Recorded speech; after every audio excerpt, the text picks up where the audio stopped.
चलिए अब बात करेंगे मनाली के खस्ता हाल अस्पताल की। हर सरकार सत्ता में आने के बाद सबसे पहले स्वास्थ्य और शिक्षा के क्षेत्र को सुदृढ़ करने के दावे करती है, लेकिन हर बार ये कड़वा सच लोगों के सामने आता है कि सरकारों की कथनी और करनी में ये अंतर शायद ही कभी खत्म होगा। बात कर रहे हैं मनाली के सरकारी अस्पताल की, जिसकी खस्ता हालत देखकर वहां के स्थानीय लोग तो क्या, सैलानी तक परेशान हैं। जी मीडिया के रियलिटी चेक में जो तस्वीरें सामने आई हैं वो वाकई हैरान कर देने वाली हैं।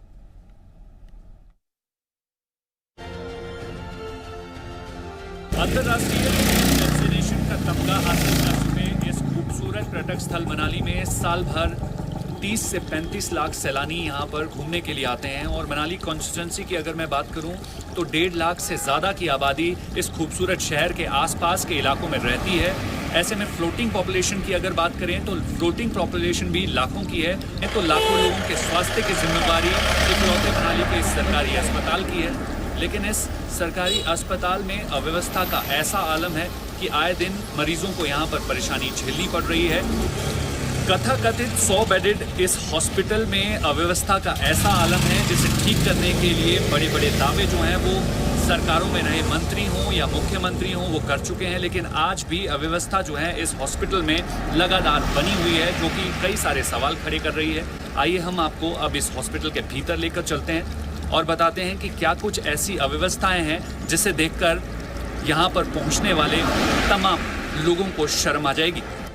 इंटरनेशनल टूरिस्ट डेस्टिनेशन का तमगा हासिल करने वाले मनाली के इकलौते सरकारी अस्पताल के हालात इतने बदतर हैं कि यहाँ मरीज, डॉक्टर सब परेशान हैं। सरकारी फाइलों में 100 बेड की व्यवस्था वाले इस अस्पताल में हकीकत में केवल 50 बेड की ही व्यवस्था है, वो भी आधी अधूरी सुविधाओं के साथ। Gynae, ENT, anaesthetic, ortho, OTA, class 4 team जैसे बेहद महत्वपूर्ण विशेषज्ञ डॉक्टरों के बिना यहाँ आधा अधूरा इलाज किया जा रहा है। हैरानी की बात तो ये है कि सालाना यहाँ 50 से 65 हजार मरीज इलाज करवाने पहुँचते हैं, लेकिन यहाँ उन्हें किन परिस्थितियों का सामना करना पड़ता होगा ये तस्वीरें देखकर समझा जा सकता है। अब तो आलम ये है कि सैलानी भी अपनी परेशानी जाहिर कर रहे हैं।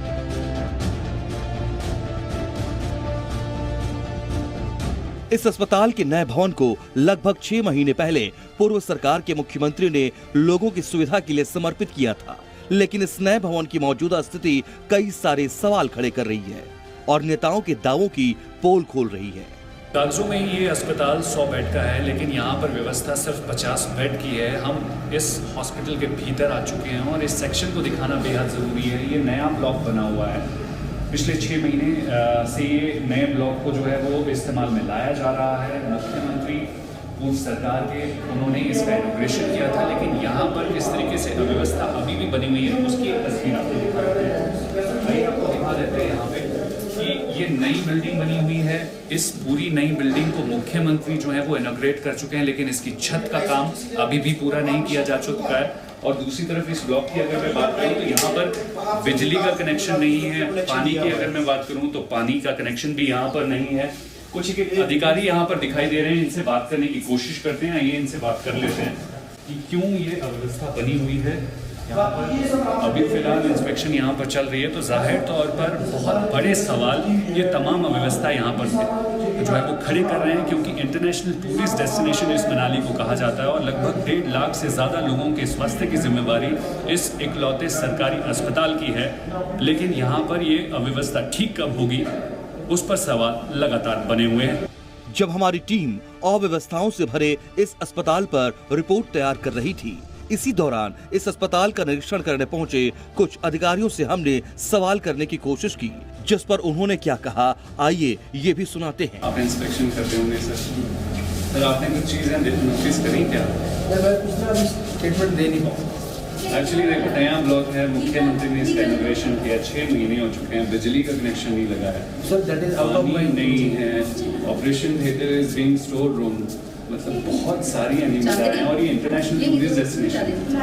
वहीं इस अस्पताल के हालातों को लेकर अस्पताल के एसएमओ से जब बात की गई तो उन्होंने क्या कुछ कहा वो भी सुन लीजिए।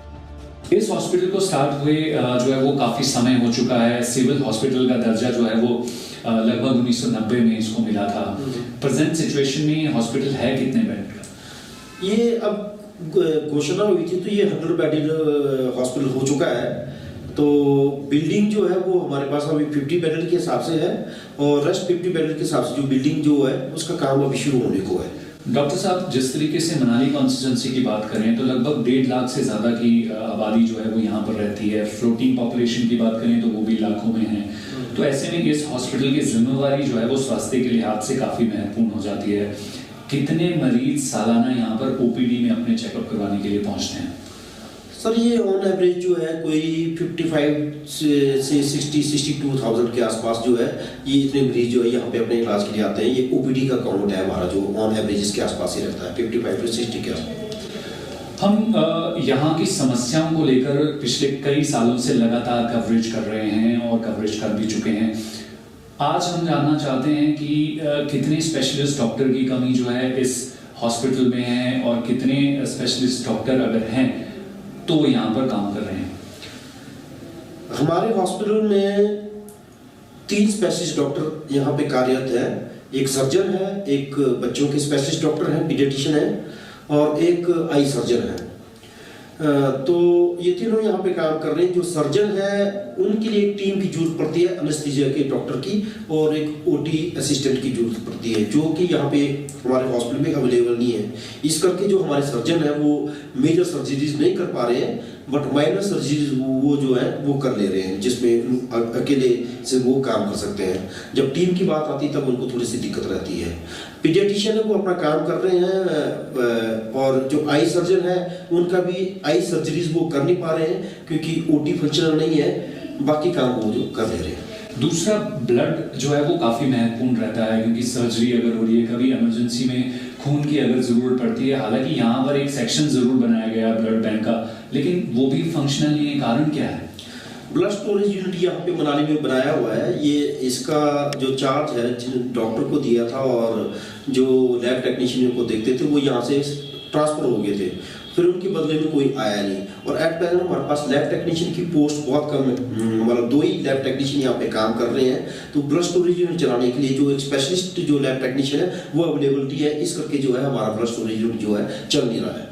लास्ट टाइम जब हमने इस हॉस्पिटल की समस्या को उजागर किया था तो उसके बाद कुछ स्पेशलिस्ट डॉक्टर्स की तैनाती के जो है वो सरकार ने फैसला लिया था। क्या है स्टेटस? कुछ ऑर्डर्स पड़े थे, मैंने भी पढ़े थे। कुछ ऑर्डर्स एनेस्थीसिया वालों के ऑर्डर हुए थे, ऑर्थो सर्जन के ऑर्डर हुए थे, बट वो यहाँ आए नहीं, उन्होंने ज्वाइन ही नहीं किया। शायद एडजस्टमेंट किया होगा, कुछ किया होगा, पर उन्होंने ज्वाइन नहीं किया। हमारा सर पूरा काम हो नहीं पा रहा है। खासकर जैसे मैं सर्जन की बात कर रहा हूँ तो अगर एनेस्थीसिया वाला नहीं आएगा, उनके साथ टीम नहीं आएगी तो सर्जरी मेजर सर्जरीज के लिए सबसे ज़्यादा इशू हो रहा है क्योंकि सर्जन है पर वो सर्जरी कर नहीं पा रहा है। ये प्रॉब्लम तो उनको हो रही है, देन फिर उनको जो है कुल्लू जाना पड़ता है अपने ट्रीटमेंट के लिए। बाकी आई सर्जन का भी यही इशू है, अगर यहाँ पे टीम आ जाती है तो फिर आई सर्जरी भी जो है उनका हो जाएगा। ये जिस ब्लॉक में हम लोग बैठ के इस टाइम इंटरव्यू कर रहे हैं, ये अभी हाल ही में जो है वो नई बिल्डिंग बनी है और इसका उद्घाटन भी जो है वो पिछली सरकार में किया गया है। कितने महीने इसको हो चुके हैं और यहाँ पर भी बिजली पानी नहीं लगा अभी तक। हाँ, ये प्रॉब्लम काफ़ी टाइम से हो रही है क्योंकि बिल्डिंग की जो ओपनिंग है वो हो चुकी हुई है, काफ़ी महीने हो गए हुए हैं, बट यहाँ पे मैं देख रहा हूँ काफ़ी टाइम से यहाँ पे ना बिजली का कनेक्शन हुआ है ना यहाँ पे पानी की मतलब कनेक्शन कर पाए हैं। काफ़ी देरी से इनका ये ठेकेदारों का जो है काम चला हुआ है। अभी भी आपने देखा होगा कि यहाँ पे बिजली का काम अधूरा पड़ा हुआ है। तो और ये बिल्डिंग जब तक पूरी तैयार नहीं होती है तब तक हमारे को ये हैंड ओवर नहीं करेंगे और हमारे पास बिल्डिंग अभी तक हमारे हाथ में आई नहीं है, तो हमारे को बड़ी दिक्कत हो रही है यहाँ पे छोटी सी जगह में बहुत सारे लोगों को काम करना। और हमारे स्पेशल वार्ड कुछ यहाँ पे थे, 2 स्पेशल वार्ड हमने रखे थे, वो भी ऑक्यूपाई हो गए हैं ऑफिस काम के लिए। तो स्पेशल वार्ड हम तब तक नहीं चला सकते जब तक हमारे ये बिल्डिंग नहीं आती। कि 50 बेडेड हॉस्पिटल को चलाने के लिए सेंट्रली ऑक्सीजन सिस्टम की जरूरत है। हालांकि मशीन आ चुकी है लेकिन सप्लाई अभी तक यहाँ चल नहीं रही। मशीन आई है, काफ़ी पहले की मशीन आ चुकी है, बट यहाँ पे सप्लाई इसलिए चालू नहीं हुई है क्योंकि यहाँ पे ऑक्सीजन की जो पाइपिंग है वो होनी हो रही है। तो ऑक्सीजन की पाइपिंग के लिए हमने बताया था, एक बार यहाँ पे विजिट कराया था, तो वो उनको पैसा भी सेंक्शन हो चुका है। हमने एक चिट्ठी भी पढ़ी थी, पीछे आई थी, तो उसमें लिखा था कि भाई 42 की 43 लाख के आसपास पैसा सेंक्शन हो गया है। तो जैसे वो पाइपिंग का काम खत्म हो जाता है तो ऑक्सीजन प्लांट जो हमारा पर कहीं रखा हुआ है उसको उठा के हम यहाँ लगा देंगे, और ये डिपेंड करता है कि वो काम कब शुरू होगा। जब भी हमारे को इमरजेंसी कुछ पड़ती है, नेचुरली नियर बाय के सारे पेशेंट हमारे पास ही आते हैं, और उसके बाद फिर हम इनिशियल ट्रीटमेंट करने के बाद फिर कंसर्न एरिया स्पेशलिटी जो है वहाँ पे रेफर करते हैं, उसके कुल्लू ही रेफर करते हैं अगर यहाँ पे ट्रीटमेंट नहीं कर पाए। तो आपने पूछा कि पिछले साल कोई हमारे 90 से 100 के आसपास पेशेंट जो है यहाँ से रेफर हुए हैं। आप किस तरीके से देखते हैं कि इंटरनेशनल टूरिस्ट डेस्टिनेशन है मनाली, और उसके इकलौता सरकारी सबसे बड़ा अस्पताल ये है, तो ऐसे में जितनी ये कमियों का अंबार है ये होगा कैसे कि सीनियर्स जो आपके अधिकारी हैं सरकार से या प्रशासन से कोई कन्वर्सेशन नहीं हुआ है? किस तरीके से बहुत बड़े बड़े वादे जो हैं वो सारे जो है हवा में ही नजर आ रहे हैं? देखो, मैं तो चाहता हूँ कि भाई जैसे आप यहाँ पे कमी देख रहे हैं कि भाई ये कमी है, वो कमी अगर हमारी फुलफिल हो जाए, जैसे एनेस्थीसिया वाले डॉक्टर आ जाए और भी स्पेशलिटी आ जाए, और हमारी जो बिल्डिंग जहाँ पे हम रह रहे हैं जो अभी तक हमारे को हैंड ओवर नहीं हुई है ये हमारे को आ जाए, तो हमारे को लग रहा है कि इससे हमारी प्रॉब्लम सॉल्व तो हो जाएगी, पर यहाँ पे बहुत सारा काम करने को है। तब हम मतलब इस लेवल पे जा सकते हैं कि हमारा जो मनाली का जो सिविल हॉस्पिटल है कि उसमें बोल सकते हैं कि भाई काफ़ी हद तक यहाँ पे इलाज जो है मैक्सिमम पेशेंट का यहीं पे हो जाए। सैलानी जो दूर दराज से मनाली घूमने के लिए आते हैं, उनके पसंदीदा पर्यटन स्थल के सरकारी अस्पताल की दुर्दशा उन्हें भी परेशान कर रही है। वहाँ पे ना बिजली का कनेक्शन है ना पानी का कनेक्शन है। यहाँ पे कुछ जो स्पेशलिस्ट डॉक्टर देखने मिले, बट प्रॉब्लम ऐसा है कि उनके पास प्रॉपर टेक्निकल सपोर्ट नहीं है। इक्विपमेंट्स तो है, कुछ इक्विपमेंट्स है, बट फॉर एग्जांपल कोई सर्जन है तो सर्जन को एक एनेस्थीसिया वाला भी लगता है, नर्सिस भी लगते हैं, तो वो यहाँ पे अवेलेबल नहीं है। तो कुछ चीज़ है तो कुछ चीज़ नहीं है, तो इसकी वजह से उन लोग भी कुछ ठीक से कर नहीं पा रहे। यहाँ पे स्पेशलिस्ट डॉक्टर तो है, बट उनके पास प्रॉपर इक्विपमेंट नहीं है जो होना चाहिए, और फिर हमें यहाँ से फिर टेक्निकल सपोर्ट वो नहीं मिलता है। तो अभी हमें यहाँ से दूर मतलब कुल्लू या फिर कहीं और रिकमेंड किया जाता है, और यहाँ से मतलब बहुत ज़्यादा ही दूर है, लाइक 40-50 किलोमीटर्स इतना दूर हमें फिर जाना पड़ता है। सो बीइंग ए टूरिस्ट हम मतलब बजट ट्रैवल के लिए आते हैं, और फिर हमें एक्सपेक्टेशन रहता है कोई सरकारी हॉस्पिटल से कोई हमें यहाँ पे मिले इलाज, बट वो नहीं मिल रहा है। सो इससे बहुत हम नाराज़ है, परेशान हैं। हम लगातार आपको यहाँ के इस नए ब्लॉक की तस्वीर दिखा रहे हैं। बेशक बिल्डिंग बहुत खूबसूरत बनी है, लेकिन अभी तक इस पूरी बिल्डिंग में ना तो इलेक्ट्रिसिटी की व्यवस्था हो पाई है पिछले 6 महीने में, और ना ही पानी का कनेक्शन यहाँ पर लगा हुआ है। जिस तरीके से इसके मौजूदा हालात आप देख रहे हैं, तो बहुत सारे सवाल जो हैं वो यहाँ पर बनते हैं, और जिस तरीके से हर एक तरफ हम जा रहे हैं तो गंदगी है, कंस्ट्रक्शन जो है वो अभी तक कंप्लीट नहीं हो पाई है, और जाहिर तौर पर इस सिविल अस्पताल को 100 बेड का अस्पताल जो है वो घोषित किया गया है 2 मुख्यमंत्री द्वारा। उसके अलावा जो है यहाँ पर अव्यवस्था आज भी बरकरार बनी हुई है, और जाहिर तौर पर बड़े बड़े दावे जो इस अस्पताल में सुविधाओं के देने के नाम को किए गए हैं, उसकी पोल यहाँ पर ग्राउंड जीरो से खुलती नजर आ रही है। ऐसे में सवाल ये बनता है कि इंटरनेशनल टूरिस्ट डेस्टिनेशन का तमगा हासिल कर सके इस मनाली को इस सरकारी अस्पताल में सुविधाएं मिलेंगी कब? कैमरा पर्सन प्रेम ठाकुर के साथ संदीप सिंह, जी मीडिया, मनाली, हिमाचल प्रदेश।